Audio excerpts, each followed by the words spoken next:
Put God first. Put God first in everything you do. Everything that you think you see in me, everything that I've accomplished, everything that you think I have, and I have a few things, everything that I have is by the grace of God. Understand that. It's a gift. 40 years ago, March 27th, 1975, it was 40 years ago, just this past March, I was flunking out of college. I had a 1.7 grade point average. I hope none of you can relate. I had a 1.7 grade point average. I was sitting in my mother's beauty shop. They still call it beauty shops now? What they call it now? Yeah, I was sitting in the beauty parlor. I was sitting in my mother's beauty parlor, and I'm looking in the mirror, and I see behind me this woman under the dryer. And every time she looked up, every time I looked up, she was looking at me, just looking me in the eye. And I didn't know who she was, and I said, she said, somebody give me a pen. Give me a pencil. I have a prophecy. March 27, 1975. She said, boy, you are going to travel the world and speak to millions of people. Now, mind you, I was flunked out of college. I'm thinking about joining the army. I didn't know what I was going to do, and she's telling me I'm going to travel the world and speak to millions of people. Well, I have traveled the world, and I have spoke to millions of people.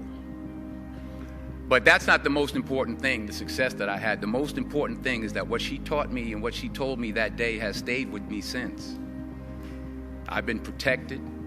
I've been directed. I've been corrected. I've kept God in my life, and it's kept me humble. I didn't always stick with him, but he always stuck with me. So stick with him in everything you do. If you think you want to do what you think I've done, then do what I've done and stick with God. The most selfish thing you can do in this world is help someone else. Why is it selfish? Because the gratification, the goodness that comes to you, the good feeling that I get from helping others, nothing's better than that. Well, one or two things, but nothing's better than that. Not jewelry, not big house I have, not the cars, but it's the joy. That's where the joy is, in helping others. That's where the success is, in helping others. Finally, I pray that you put your slippers way under the bed tonight, so that when you wake up in the morning, you have to get on your knees to reach them. And while you're down there, say thank you for grace. Thank you for mercy. Thank you for understanding. Thank you for wisdom. Thank you for parents. Thank you for love. Thank you for kindness. Thank you for humility. Thank you for peace. Thank you for prosperity. Say thank you in advance for what's already yours. It's how I live my life. That's why I am, one of the reasons why I am today. Say thank you in advance for what is already yours. True desire in the heart for anything good is God's proof to you, sent beforehand to indicate that it's yours already. I'll say it again. True desire in the heart, that itch that you have, whatever it is you want to do, that thing that you want to do to help others and to grow and to make money, that desire, that itch, that's God's proof to you, sent beforehand already to indicate that it's yours. And anything you want good, you can have. So claim it. Work hard to get it. When you get it, reach back. Pull someone else up. Each one, teach one. Don't just aspire to make a living. Aspire to make a difference. Fail big. That's right. Fail big. Today is the beginning of the rest of your life, and it can be very frightening. It's a new world out there. It's a mean world out there, and you only live once. So do what you feel passionate about. Take chances professionally. Don't be afraid to fail. There's an old IQ test, was 9 dots, and you had to draw 5 lines with a pencil within these 9 dots without lifting the pencil. The only way to do it was to go outside the box. So don't be afraid to go outside the box. Don't be afraid to think outside the box. Don't be afraid to fail big, to dream big. But remember, dreams without goals are just dreams, and they ultimately fuel disappointment. So have dreams, but have goals. Life goals, yearly goals, monthly goals, daily goals. I try to give myself a goal every day. Sometimes it's just to not curse somebody out. Simple goals, but have goals. And understand that to achieve these goals, you must apply discipline and consistency. In order to achieve your goals, you must apply discipline, which you have already done, and consistency every day, not just on Tuesday and miss a few days. You have to work at it every day. You have to plan every day. You've heard the saying, we don't plan to fail, we fail to plan. Hard work works. Working really hard is what successful people do. And in this text, tweet, twerk world that you've grown up in, remember, just because you're doing a lot more doesn't mean you're getting a lot more done. Remember that. Just because you're doing a lot more doesn't mean you're getting a lot more done. Don't confuse movement with progress. My mother told me, she said, yeah, because you can run in place all the time and never get anywhere. So continue to strive, continue to have goals, continue to progress. I found that nothing in life is worthwhile unless you take risks. Nothing.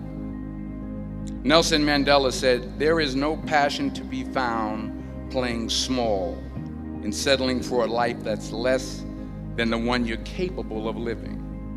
Now, I'm sure in your experiences in school and applying to college and picking your major and deciding what you want to do with life, I'm sure people have told you to make sure you have something to fall back on. Make sure you got something to fall back on, honey.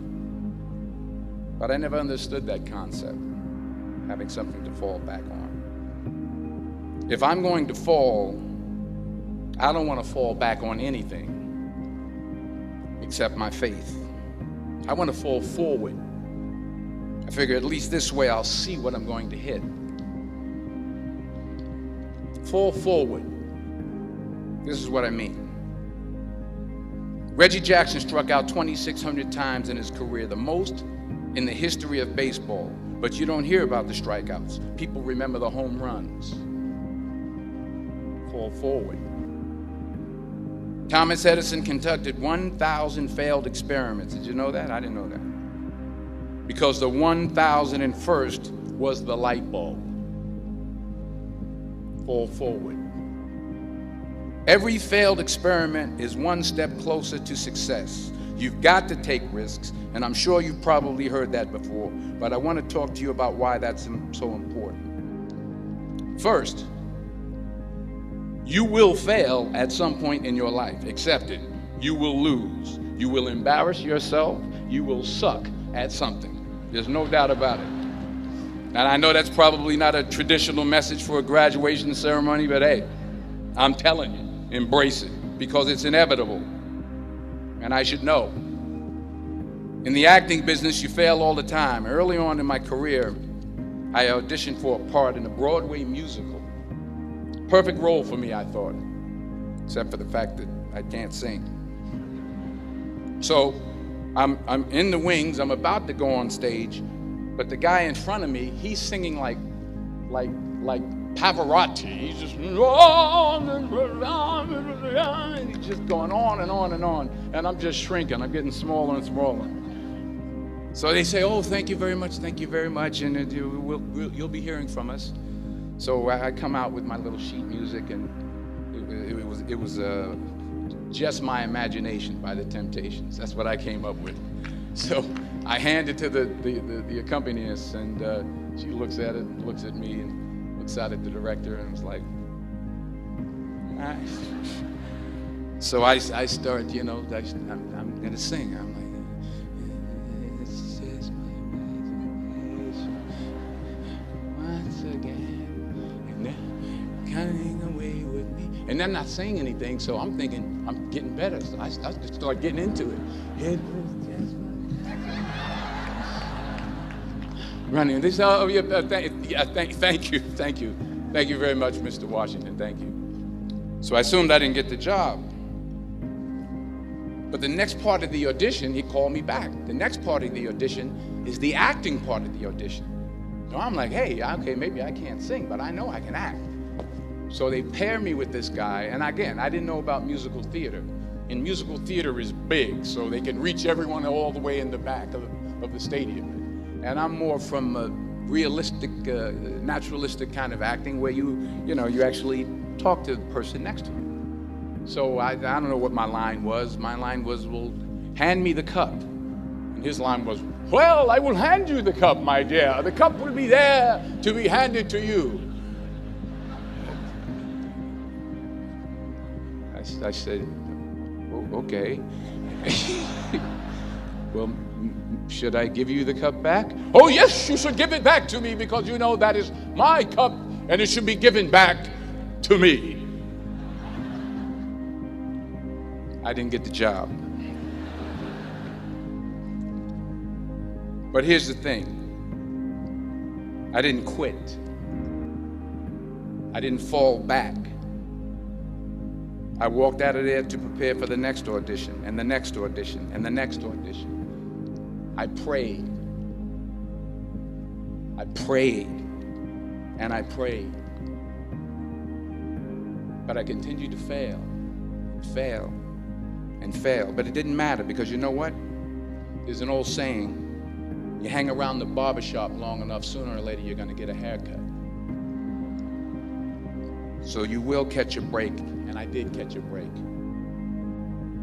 Last year, I did a play called Fences on Broadway. Someone talked about it. Won the Tony Award. And I didn't have to sing, by the way. But here's the kicker. It was at the Court Theater. It was at the same theater that I failed that first audition 30 years prior.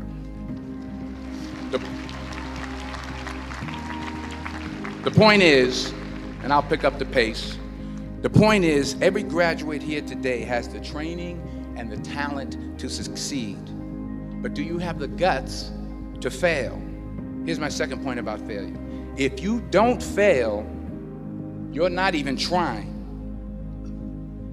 I'll say it again. If you don't fail, you're not even trying. My wife told me this great expression. To get something you never had, you have to do something you never did. Les Brown's a motivational speaker. He made an analogy about this. He says, imagine you're on your deathbed, and standing around your deathbed are the ghosts representing your unfulfilled potential. The ghost of the ideas you never acted on. The ghost of the talents you didn't use. And they're standing around your bed, angry, disappointed, and upset. They say, we came to you because you could have brought us to life, they say. And now we have to go to the grave together. So I ask you today, how many ghosts are going to be around your bed when your time comes? You've invested a lot in your education, and people have invested in you. And let me tell you, the world needs your talents. Man, does it ever. I just got back from Africa like 2 days ago, so if I'm rambling on, it's because I'm jet lagged. I just got back from South Africa. It's a beautiful country, but there are places there with terrible poverty that need help. And Africa is just the tip of the iceberg. The Middle East needs your help. Japan needs your help. Alabama needs your help. Tennessee needs your help. Louisiana needs your help. Philadelphia needs your help. The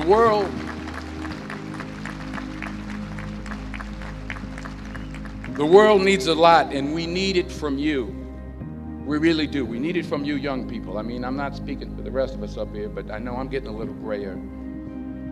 We need it from you, the young people, because remember this. So you got to get out there. You got to give it everything you got, whether it's your time, your talent, your prayers, or your treasures. Because remember this. You will never see a U-Haul behind a hearse.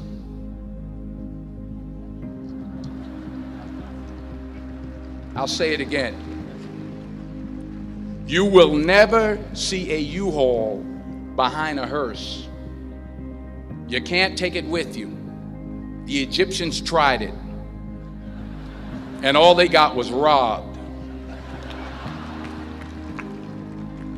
So the question is, what are you going to do with what you have? I'm not talking about how much you have. Some of you are business majors. Some of you are theologians, nurses, sociologists. Some of you have money. Some of you have patience. Some of you have kindness. Some of you have love. Some of you have the gift of long suffering. Whatever it is, whatever your gift is, what are you going to do with what you have? And I can't think of a better message as we send you off today. To not only take risks, but to be open to life, to accept new views, and to be open to new opinions, to be willing to speak at a commencement at one of the best universities in the country, even though you're scared stiff. While it may be frightening, it will also be rewarding. Because the chances you take, the people you meet, the people you love, the faith that you have, that's what's going to define you.